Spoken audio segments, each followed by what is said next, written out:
Hello friends, मैं अनिल बिमल। आज मेरा 46वां जो है बर्थडे है। आज मैं 46 ईयर का हो चुका हूँ। तो आज मैं अपने जीवन के 46 वर्ष जो मेरे निकल चुके हैं, इसमें मैंने जीवन में कुछ गलतियाँ भी की और जिससे मुझे कुछ सीख मिली। और मैं आने वाली पीढ़ी को ये कहना चाहूँगा कि अपने जीवन में ये गलतियाँ मत करना जो मैंने दोहराई। तो इसलिए ताकि जो इतना सब कुछ होने के बाद, इतना समय निकलने के बाद, क्योंकि जीवन में हर चीज़ दोबारा मिल सकती है सिवाय समय के, तो समय में कुछ ऐसी नसीहतें, कुछ ऐसी जो है अपने नियम जो अपने जीवन में ज़रूर उपयोग करें, तो आप किसी बड़ी समस्या से जीवन में कभी नहीं आएंगे। तो इसमें पहली बात तो जो मैं कहूँगा, saving all time and all condition. हमें हर कंडीशन में, चाहे हम 1 रुपये कमाएं, चाहे 1000 कमाएं, चाहे 1 लाख रुपए कमाएं, हर कंडीशन में हमको जो है बचत करनी चाहिए, सेविंग करनी चाहिए। जिस स्थिति में हो, चाहे हम पोस्ट ऑफिस में करें, चाहे हम LIC में करें, चाहे हम किसी गुल्लक में करें, चाहे हम कहीं भी करें, जितना भी हम कमाते हैं, जितना भी कंडीशन, हर कंडीशन में जो है हमें भविष्य को देखते हुए जो है बचत करनी चाहिए। दूसरा, सुखी इंसान। जो संसार में सुखी इंसान की अगर परिभाषा वैसे कहा जाता है, पहला सुख निरोगी काया। ये बात सही है कि स्वस्थ जीवन ही सबसे प्रमुख होता है, पहली जो है सीढ़ी है। लेकिन फिर भी जो है सुखी इंसान की अगर कोई परिभाषा अगर एक लाइन में बतानी है, तो उससे मैं कहना चाहूँगा कि वही इंसान सुखी है जिसके पास 1 रुपये का भी कर्जा ना हो। ये बात मेरे गुरु ने मुझे सिखाई, जो मैं आज आप तक पहुँचा रहा हूँ कि वही इंसान सुखी जिसके पास 1 रुपये का भी कर्जा ना हो। चाहे भले फिर वो आधी रोटी से अपना जीवन गुजार ले, जितना भी है आप उसमें संतुष्ट हैं, सुख है। यदि आपके पास लोन है, चाहे EMI भर रहे हैं, चाहे आप किसी प्रकार का कर्जा है, आपके पास पैसा है, विलासिता के युग में जो है आप तुरंत कोई भी चीज़ खरीद लाते हैं और जो EMI भरते हैं, तो वो आप कर्जे में ही हैं। तो कहने का मतलब, यदि सुखी जीवन आपको जीना है, सुखी इंसान की परिभाषा में यदि आना है, तो हमें 1 रुपये का भी हमारे ऊपर कर्जा ना हो, हम इतने सक्षम हों कि हम दूसरों को देने के या सहयोग करने के लायक हों।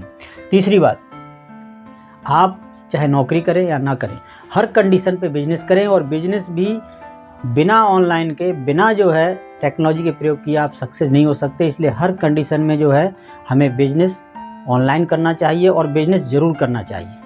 तो इसलिए अगर आपको बहुत बड़ा ग्रोथ करना है जीवन में और मतलब हर ऊंचाई तक जो पहुंचना है, तो इसलिए टेक्नोलॉजी को सीखिए, ऑनलाइन बिजनेस कीजिए और जो भी कंडीशन, जो भी चीज़ें हैं आज के वर्तमान के समय में, भविष्य को देखते हुए अपने आप को ऑनलाइन बिजनेस के लिए तैयार कीजिए। अपने आप को कंप्यूटर, जो भी आज का कंप्यूटर का युग है, उससे योग्य बनाइए।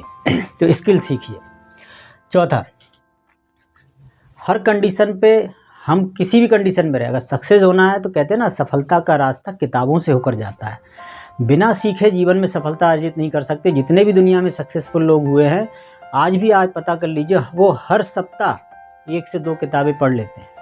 अरे कुछ तो ऐसे 2 दिन में, 3 दिन में ही जो पढ़ लेते हैं, आज भी पढ़ रहे हैं, आजीवन पढ़ रहे हैं। चाहे कितने ही महापुरुष हैं, उनका भी आप जानकारी ले सकते हैं और जितने भी सक्सेसफुल लोग हैं उनकी भी आप जर्नी देख सकते हैं।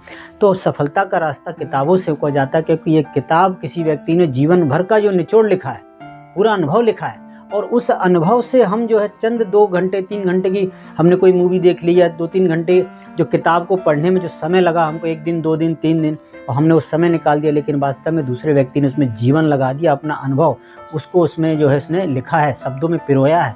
उन शब्दों को पढ़कर आप उस कंडीशन को समझ सकते हैं, उन गलतियाँ जो उन्होंने की आप उससे बच सकते हैं।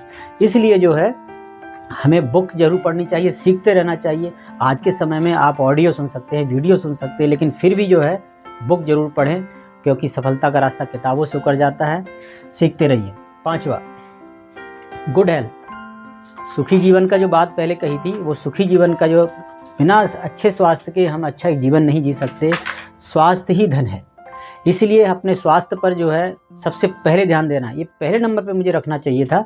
लेकिन जो है बात शुरुआत मैंने सेविंग से की, लेकिन स्वास्थ्य जो है सबसे पहले। तो इसलिए अपने जीवन में योगा कीजिए, अच्छा खान पान रखिए, जो प्रकृति ने बनाया, भगवान ने या ईश्वर ने बनाया जिसे लोग कहते हैं, उसका सेवन अधिक से अधिक करें। केमिकल खान पान से दूर रहें, या DIP डाइट जिसको हम कहते हैं उसका प्रयोग करें, और जो है गलत चीज़ों का जो परहेज करें, और इस तरह से अपने जीवन को सुखमय बनाएं। क्योंकि कितना भी पैसा कमा लीजिए, अगर स्वास्थ्य नहीं है तो कुछ भी नहीं है। और जीवन एक निश्चित है, आप चाहे पैसे वाले रहें चाहे गरीब रहें, ये शरीर जो है एक भौतिक शरीर है, और ये जो इसके अंदर जाएगा उस तरह का जो है उसमें प्रतिक्रिया आपको मिलेगी। इसमें ये नहीं दिखता गरीब है, अमीर है, या पतला या मोटा है, कैसा ही व्यक्ति हो, आपके साथ वही होगा। जो आप जैसा खाएंगे वैसा शरीर बनेगा, इसलिए इस पर ध्यान दें। और लास्ट जो है आपको ये कहूँगा कि आप पैसा कमाना आसान है, बचत करना जो पहली पॉइंट मैंने रखा, हर कंडीशन में बचत कीजिए और उसके बाद सही तरीके से निवेश, यानी कि अमीर बनना आसान है लेकिन बने रहना बड़ा मुश्किल है। तो दुनिया में केवल एक ही चीज़, एक किताब मुझे मिली और एक जो है रिच डैड पुअर डैड, आप इस बुक को ज़रूर पढ़ें और अपने जीवन में इसके सिद्धांतों को धारण करें, क्योंकि अमीर बनना और बने रहने के लिए अगर निवेश का सही कोई तरीका है तो आप इस बुक को पूरी तरह से पढ़ के जो है समझ सकते हैं और जीवन में धारण कर सकते हैं।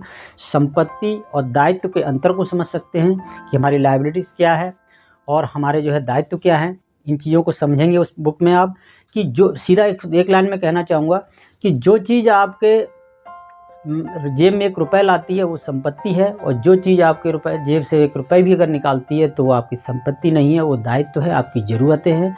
और आप इस बुक को पूरा पढ़ सकते हैं और इन्होंने जो है सोच को ही बदल दिया।